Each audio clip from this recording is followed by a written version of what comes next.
Halo, selamat pagi. Saya Hendrik Lim. Kita ketemu lagi pagi ini. Saya akan membahas tentang happy work, happy life, ya. Karena ini ditujukan untuk kaum profesi dan usahawan yang berkarya, ya. Makanya disebut happy work, happy life.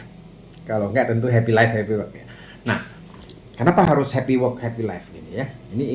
Ini very essential, harus didengerin. Kenapa harus happy work?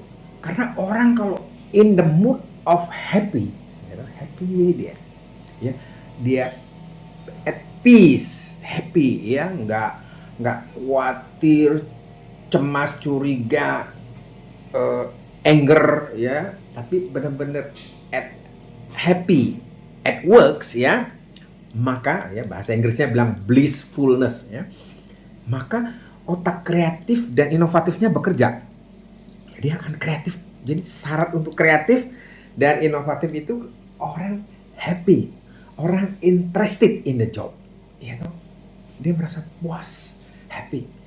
Nah, kalau dia tidak happy, tidak puas, dia tidak bisa kreatif, inovatif. Dia paling mentok tuh hanya mikirkan kelangsungan hidup, survival, gitu. Karena kalau orang khawatir, cemas, takut, ragu, pemikirannya adalah how do I survive? Udah di perusahaan ya hanya survive aja. Hidup segan, mati tak mau. Ya, kadang baik, kadang jelek, kadang baik, itu aja ya. 20 tahun hanya gitu-gitu aja, nggak bergerak kemana-mana. Kebanyakan drama. Ya kan? Jadi orang kalau happy at work, nah dia akan cerdas dan kreatif. Otherwise, dia hanya survive aja, hanya memikirkan bagaimana bisa mempertahankan kelangsungan hidup. Ya, C minus lah, nggak ada A, nggak ada B. Nah, sekarang pertanyaannya kan, how orang menjadi happy, ya. Perhatikan ini baik-baik. Orang menjadi happy, betul nggak? Kalau tuh orang menjadi puas, kalau dia merasa punya peran, itu harus dicatat dulu. Orang kalau nggak punya peran itu hidupnya akan merasa kosong. Ya kan? Lihat aja orang kalau pensiun punya duit nggak ada apa-apa tuh ya. Oke, lalu boleh pergi tamasya aja. Nanti 1 bulan, 2 bulan habis. Dan what? Kalau dia nggak merasa ada peran, meskipun ada duit, masih ada duit ya, dia akan merasa empty. Seberapapun dia hebat menutupnya. Ya. Nah, balik lagi, kalau di dalam dunia pekerjaan ya, kita mau happy, orang itu harus punya peran, ya kan? Harus punya peran. Kalau dia nggak punya peran, dia akan merasa kosong. Nah, supaya dia punya peran, perusahaan perlu bikin yang namanya strategi. No strategi, nobody know how to contribute. Ya hidup ya biasa-biasa aja. Kepuasan semu, kebahagiaan semu. Prestasi perusahaannya juga so-so lah. Believe me. Oke, sekarang kita go to practical. Gimana supaya dia bisa merasa punya peran? Nah, perseorangan harus punya ini tuh. Punya, tadi kan udah strategi itu. Punya satu impian ya, Anda menyebutnya goal, objektif atau vision, terserah lah. Nah, sehingga dia merasa punya bagian untuk mensukseskan itu. Kalau dia merasa punya bagian untuk mensukseskan itu, dia punya hopes. Nanti kalau saya menyelesaikan ini 5 tahun lagi saya jadi ini. Tidak ada kerja yang lebih melelahkan daripada 5 tahun kemudian kita nggak tahu kita ada harapan atau enggak. Umpama aja. Misalnya Anda di militer, sekarang kopral. 5 tahun lagi ditanya apa? Ya kopral. 10 tahun lagi ya kopral. Kan nggak ada hopes. Orang nggak ada hopes, C-nya nggak muncul, life-nya nggak muncul, betul nggak?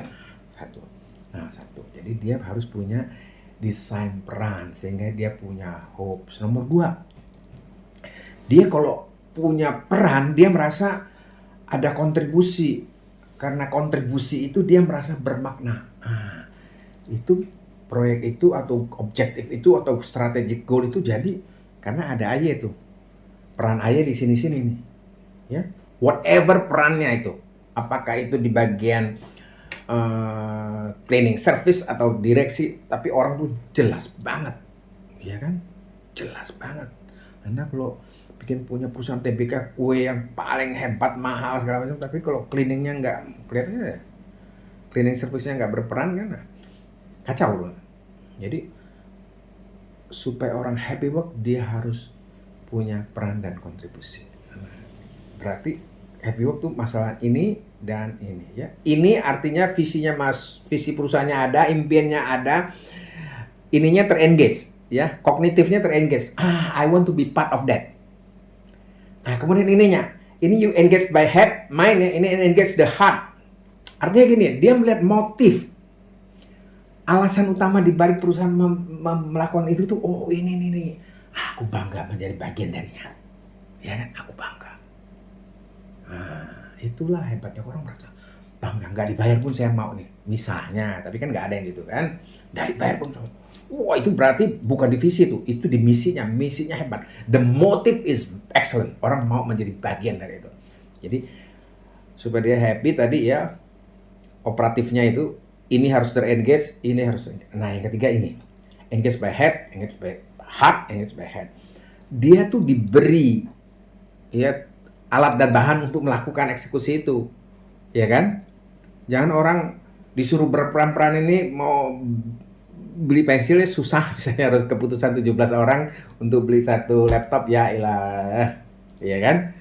Nah, jadi engage head, heart, dan hand. Handnya tools operasionalisasinya tuh jelas, kerangka frameworknya udah ada, nah implementasinya harus jelas, baru nggak saling tumpang tindih dan orang bisa koheren, ya. So itu hal-hal untuk menciptakan happy work dan happy life. Happy work, happy life tidak bisa hanya dihimbau. Kalau kerja yang happy, ya, kerja kan bagian daripada bla bla bla bli bli bli. Oke, silakan aja. Tapi nggak bisa. Kerja tuh supaya happy tuh ya dia desain perannya harus jelas, desain kontribusinya jelas. Untuk itu perusahaan harus punya strategi, ya kan? Terus di engage head, heart, dan hand. Kalau itu dia akan bekerja menciptakan hasil-hasil yang besar. Oke, saya Henry Klim. Happy work, happy life.